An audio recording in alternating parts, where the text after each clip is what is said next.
And then, let me see, there was Pat, and I think Bill came next. So Pat was Pompey's daughter? No, she was a Stewart. There was no doubt about that. But so Mama had to be pregnant when she left. Right. But then Bill was born while they still lived there. Then He's definitely a Burmeister. Yeah.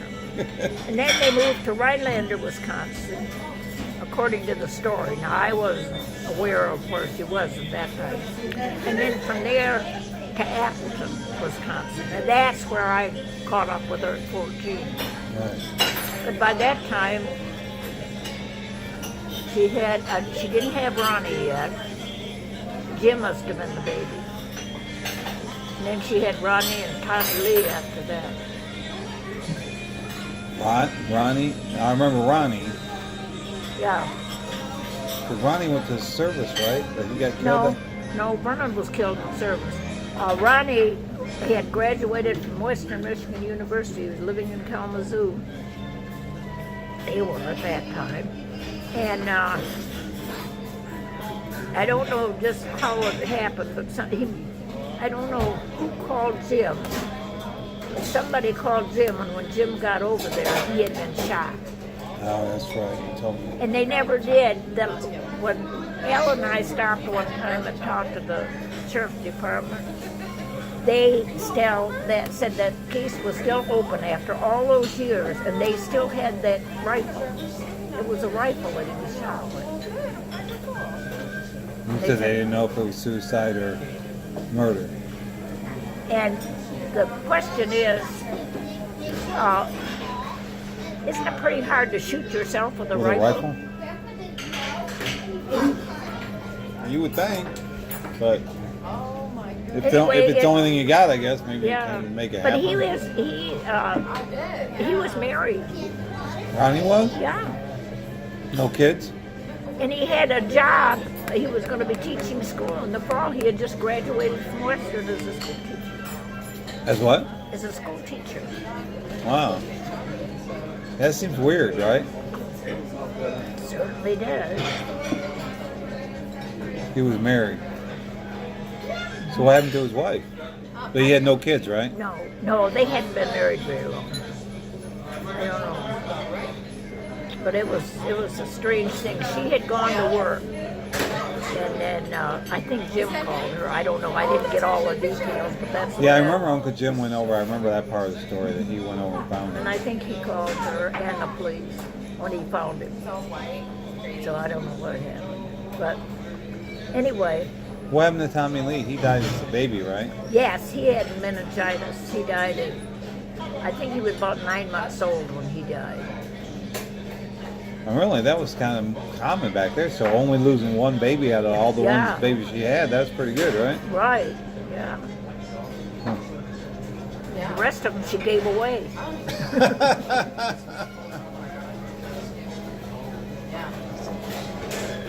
But as far as I'm concerned, not many people share this opinion, but it could have been a lot worse. I mean, it could have been,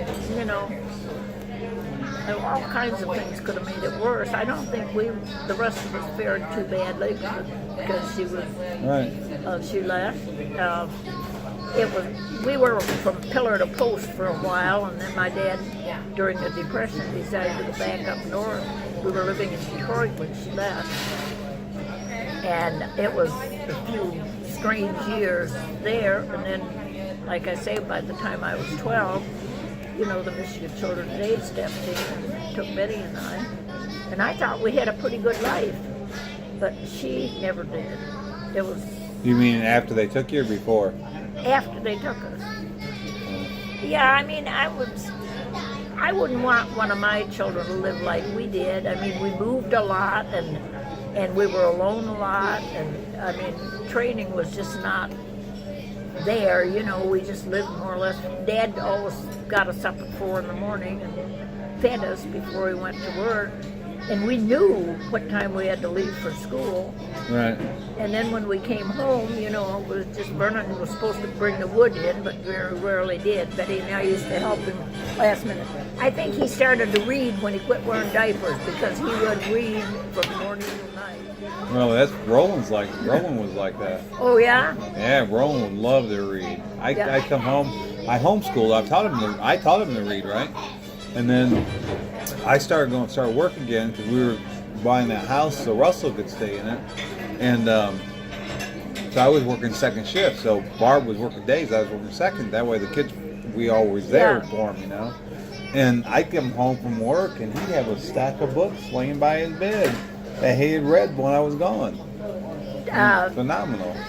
Audrey's that way. She's got a book in her hand all the time. Mm-hmm. I've seen that. She's reading on a book on one hand and reading on the Chromebook on the other hand. But that's crazy.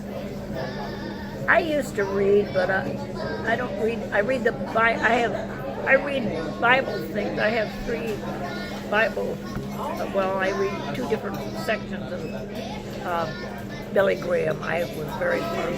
Did you ever see him? Yes. Oh my gosh, I always wanted to see him. Yes.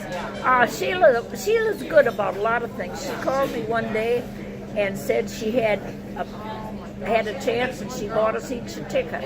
And she took me to see one. He was in San Antonio. That's when we lived in San Antonio before. He is a marvelous speaker. There's no doubt about it. Really? And I have morning and evening Bible reading on my Chromebook, and then a regular reading of him. And I have, who is that other guy? I have a book of Billy Graham's I'm reading too. And then, I can't think of that. Chuck Swindoll. No. But anyway, he has a daily Bible reading too that I usually read. So what, it gives you verses, then there's something that he wrote that goes with it? Yeah, he'll quote Bible verses, and then he goes on to say something about that relate to it in one way or another. Like a little mini sermon or something. Yeah, more or less. And I will have to say, I feel so lucky. I mean, now, I sometimes have a little trouble following Floyd. He teaches Sunday school, and he's the one that goes up to see Vicki. And he and his wife, she's a retired nurse, they visit the prisons, talk to the prisoners, and they got a young man just out of prison that they got a job for, and they're bringing him. He's coming to church now. Oh, nice. Yeah, I mean, they work constantly with things. And Floyd visits a lot of the nursing homes. But is he a pastor? No. A lay person? And then you talk about somebody, though, that knows the Bible inside and out in all its locations. Bible study is on Wednesday night, and Jim Taylor is a retired colonel. And or general, I'm sorry. But and we just finished the Second Coming of Christ, and he had dates, length of time, various things, really from the very onset of the Bible, from the beginning of it, you know, right up to the projected Second Coming of Christ. And you would be amazed at all the things that he's noted in the current things happenings in this country, or the world, not just this country, in the world, that follow the predictions of the Bible. Oh, yeah. It's just amazing how much. But he is probably, and he always starts the Wednesday night Bible study with events of the United States in that particular day. He may be clear back to World War I, but he's always got some events that took place. History? That are, you know, noteworthy or famous. And then he goes on with the Bible study, whatever book. We just finished Deuteronomy. I don't remember what we're going into next week, but anyway, he really is good. That's a tough book. Yeah. It was. I would never, to me, that was always when I skipped. My favorite is Matthew's. It's really easy to understand. our founding fathers, that was something they studied. That's where one of the places they got our legal system, our form of government, was out of Deuteronomy. So it's pretty. And it's too bad they don't follow it. I think one of the worst things that ever happened in this country is when they took the Bible out of school. Prayer out of school. If you ever watched it, there's a video called America's Godly Heritage, and his guy's named David Barton. He's a historian, but he tracks like all the things that happened after they took prayer out of school. Like the pregnancy rate went up, the abortion rate went up, the crime went up. I mean, it's just like this. Yeah. It's crazy. And when after you listen, he's just standing up talking the whole time, right? But by the time he gets done, I don't know, half hour, whatever it is, you are mad that they took Christianity away from us. Well, I always have been, because I always figured that was, some of those kids never had any other association with that, with church. I mean, that was all they got. Now they get nothing. And I don't think... Well, even they used to teach the alphabet out of the New England Primer. And it was, A is for Adam, and then give a little thing.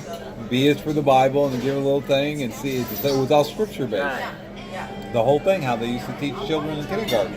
And I heard one night, Sheila was still going to Grace Church when this happened. And I don't know whether, I think it was Bible study that night, but I'm not sure. But there's always open discussion too. And I said, we were talking about the low participation in Sunday school.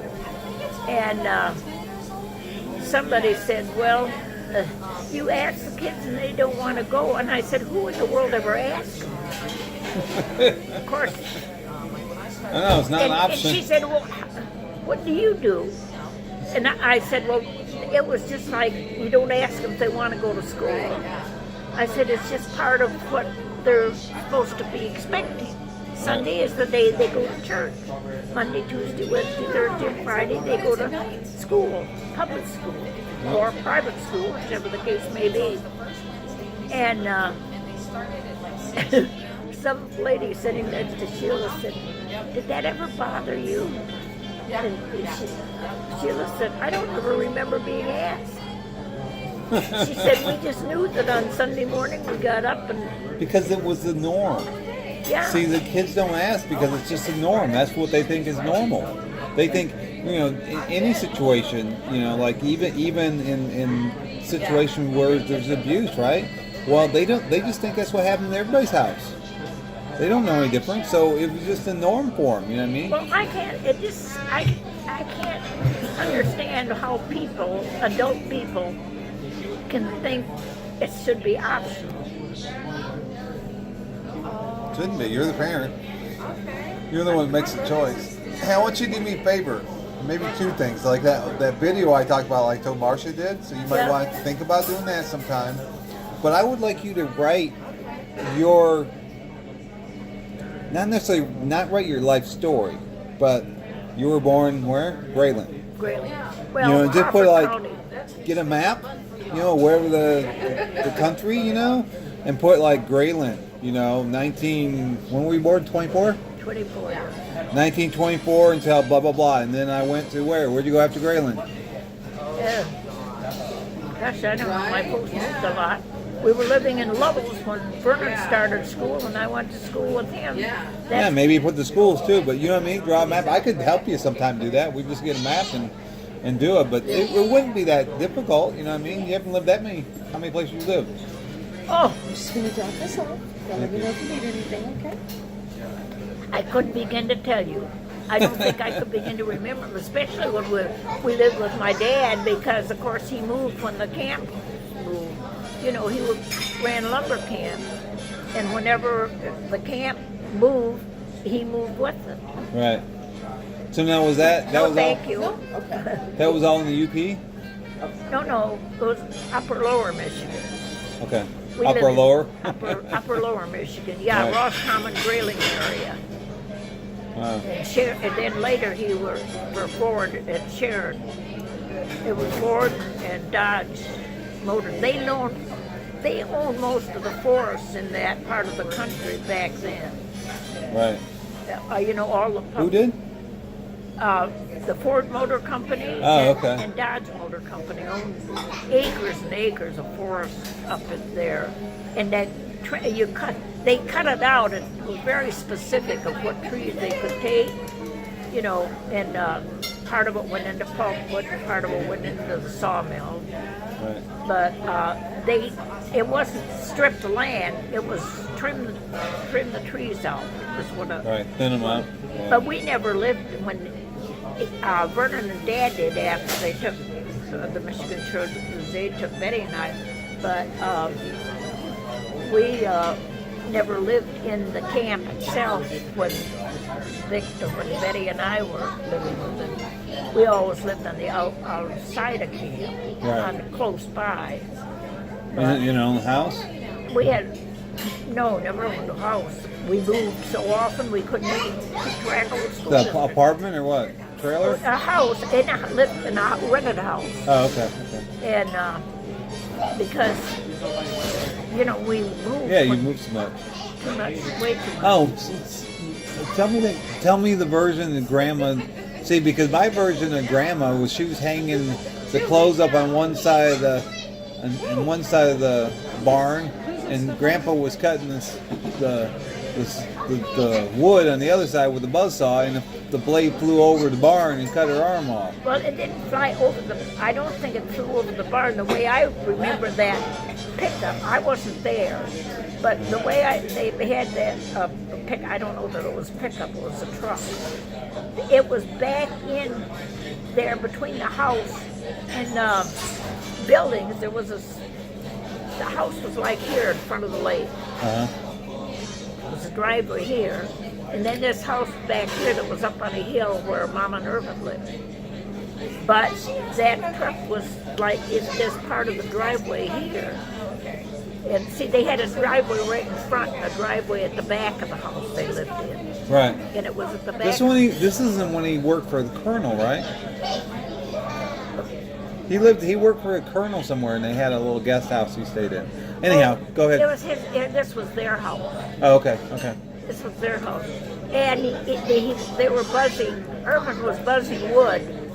Grandpa was someplace working for somebody, and Irvin was buzzing wood for their house and Grandma and Grandpa's house. Right. And that saw flew off of the back end of that. I don't know what part, something where the wheel goes back there, where that goes round and round. And Right. That's the way they always used to buzz before they got regular into the buzz. I've seen them do a lot of that. My dad used to do that. But I wasn't there, of course. Bill was about 9 months old, according to Mom, when that happened. And then she was in the hospital on Iron Mountain for quite a while. So it happened up in the UP. Oh yeah, it happened to Grandma. So you said she went over to ask him a question or something? Yeah, she went over to say something to him. Or came down, she probably came down from the hill because they were living up on the hill at that house. And he was at Grandma and Grandpa's house down below. You know, it was just like the buildings. It just, where the buildings were, it just went up gradually. Right. But Grandma and Grandpa's house, it was just the driveway and the gas pumps between their house and the lake. Right. So I had some pictures of that someplace. I don't know where. And I got a bunch of pictures of Where are they? well, they're in storage in We should go get them. Weatherford. It's 280 miles. Oh my God. Well, see, Diane sprung this move on me like overnight. We were just sitting there one night, and I was messing around with my computer, and she had her laptop, and I thought she was doing something. And then I heard her say something. I wasn't too sure what she said, and I said, "What did you say?" And she said, "Well, I asked you what you thought about it." And I said, "Thought about what?" And she said, "Selling the house." And I said, "Well, it's not my house." And I mean, I had been up there about a year and a half at the time. In the first half a year, I was sick all the time. And she never said a word about it. She was working and quilting, and it came as like a bolt out of the blue to me. And I said, well, because you had just moved up there, not that long, right? Yeah. So anyway, she said, but I've had the house on the market twice and it didn't sell. And I said, well, how did you, when she started talking about selling, I said, how did you select a realtor? And she said, well, when I stopped at a real estate office, told them that. And I just sat there, and looked at her. And she said, well, how did you select a realtor? And I said, well, I said about getting information about the various ones. That's how I did it. And the ones that had the top selling list is the one I chose. And she said, oh. So she said, well, how do you find that out? And I said, well, I lived in New Brunswick long enough, so it didn't take much figuring. It was pretty obvious who was top seller. And she said, well, what would you do? And I said, well, this is your house. If you're going to do it any way you want to. It's not mine. And she said, well, if you were like me, well, how would you do it? And I said, well, what do you mean, how would I do it? I said, I told you, I just picked the one that sold most real estate. Well, she said, I'm trying to tell you, I don't know who sells the most real estate.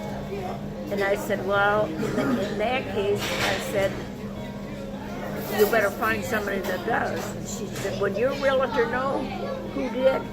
And I said, no, but there's a chance she might know who's top seller in this area. And so Diane called her, and she said she'd get back with Diane. And then this realtor called her that was top seller in the state of Texas the year before. And so Diane said that's who she was going to call. She did. And just like that, she put the house on the market one day, and they come out and measured the footage the next day, and the next day it was sold. Well, in the meantime, we'd already made arrangements to come down and see Vicki. I don't remember, it was some kind of either a holiday or a birthday or something. It must have been my birthday because it was in April. We were planning on coming down here. And so when we got down here, I decided to stay another week, and then she was going to go back and work 2 or 3 shifts. But that's how I found out the house was sold.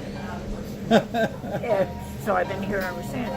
But in the meantime, I got a house full of furniture up there. I mean, I didn't take anything. I gave away a ton of stuff, but I got a hide-a-bed there, 2-bedroom outfits, a huge desk, complete computer system, and 2 wardrobes full of clothes, and 3 of those plastic tubs full of shoes and so forth. You mean like the old wardrobes are standalones? Those, the movers stand. Oh, those okay, gotcha. wardrobes. And I've also got a file that her and Sheila have been fighting over ever since. A what? A file. Weighs 350 pounds. Wow. But I got a lot of stuff in there. A file cabinet? A regular steel. Actually, it's a safe file. It's a cement. Oh yeah, fireproof. Fireproof file. Yeah. It weighs 350 pounds. I never should have kept that. But I mean, the whole thing came up so quick. And I gave away a bunch of stuff. When I moved, I gave away a lot of stuff. So, and I got 2 recliners there too. Wow. So, I don't know. Well, it's funny because they talked about the paying how much people's paying storage units. Pay a lot of money for storage. Well, it's costing Diane $200 a month. I mean, she's got more furniture than I've got, so I sent her some money and I don't send her $100. Right. I mean, yeah. Mariana spent $30,000 on storage units. who did? Mariana. Well, You met her, remember? yeah. Yeah. Yeah, because she, when her husband passed away, she didn't want to get. She was attached to a lot of that stuff because it reminded her of him. And yeah, over the years, she told me she spent over $30,000 on storage. Is that crazy? Yeah, it is. Well, and I don't really know what to do about my stuff. I don't know. I hate to be at Lori and Rogers forever because those girls are going to be. Of course, I don't know what forever But is. they're leaving. The girls are leaving pretty soon, right? That's what I'm concerned about. Lori and Roger were married less than a year when Audrey was born. They've never really had time to do anything but work and raise kids. And They'll figure it out. Trust me. They love you. You're Well- not. well, I just feel like I'm on the verge of taking up a lot of space. And Diane is looking for. Ma'am? She's been down there for a long time, so. Okay.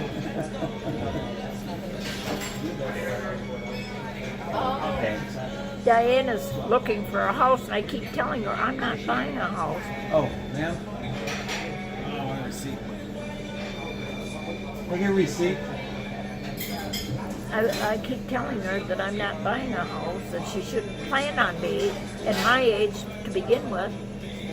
In the second place, she's looking for a house big enough to accommodate my house, my stuff, and her stuff, and pulling stuff. And I keep telling her that's Who is Diane or Lori? Lori, or Diane. Diane. Because she expects me to go back and live with her. Lori doesn't. She knows with her. They're fighting over you. Well, not very flattering, but Well, you should be.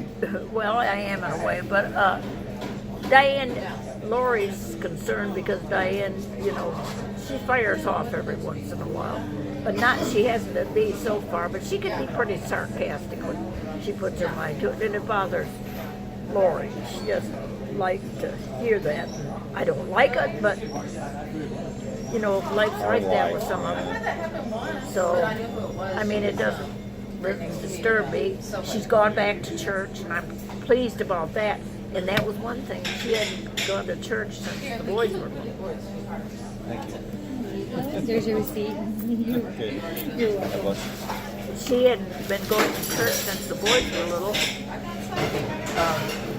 And she's gone back to church. She went.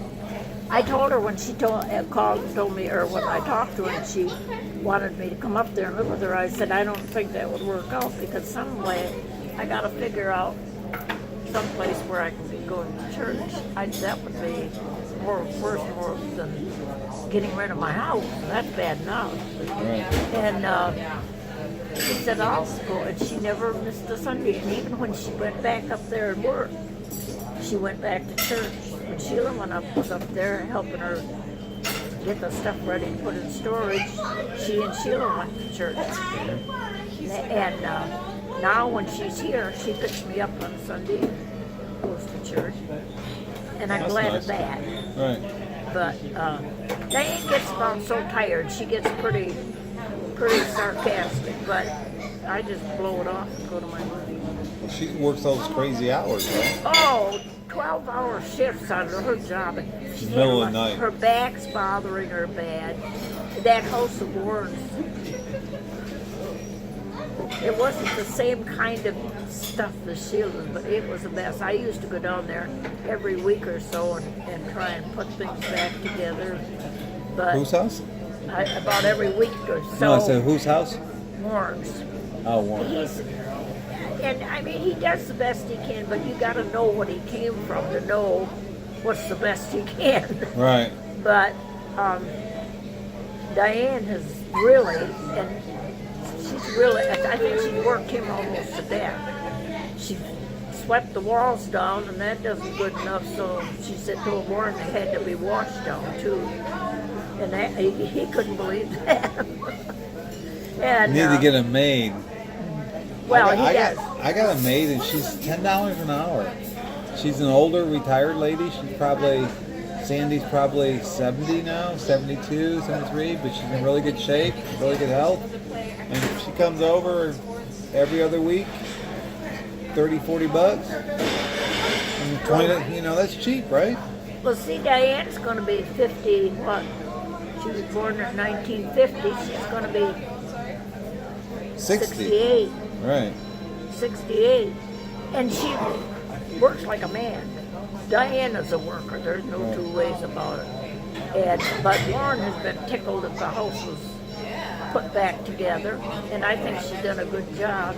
But Vicki had an organ in there, and the bellows on that organ had disintegrated several years before she got sick. And they never had it fixed because Warren is not a fixer, and he doesn't tend to things like that. He keeps the air conditioner and the heater going.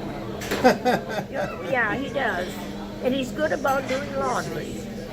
But speaking of which, I gotta do laundry. But I mean, I don't do laundry anymore. Lori won't let me go upstairs, so she asked me not to because Roger said the stairs are slippery. They're that wood. I think I can make it up there and do my own laundry, but she or the Making girls. it up, not the problem.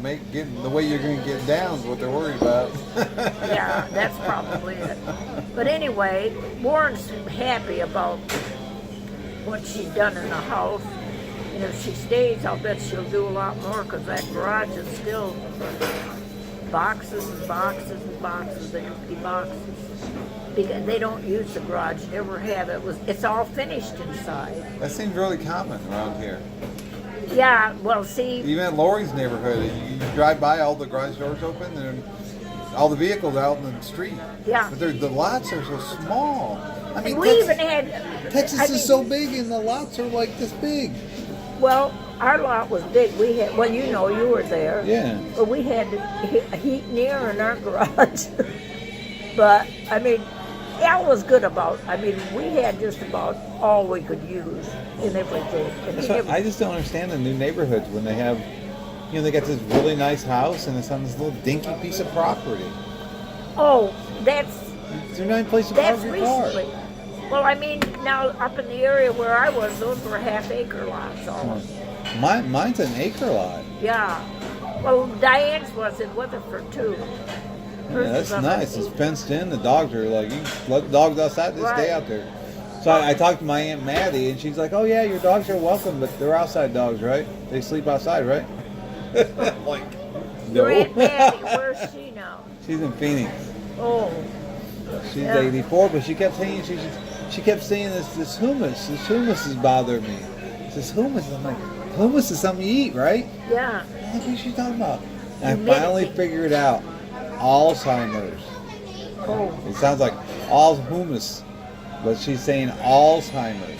Oh. So she thinks that she has the doctor. We all get Alzheimer's after we get about so old. I can't forget half the time what I'm about to do. You can't forget, or you can't remember? I can't remember. Yeah. But I mean, I think that's. I don't want to admit it if I'm getting Alzheimer's. But I forget a lot. And some things I'm glad to forget. And some things I'd rather remember. Amen. I hear that. But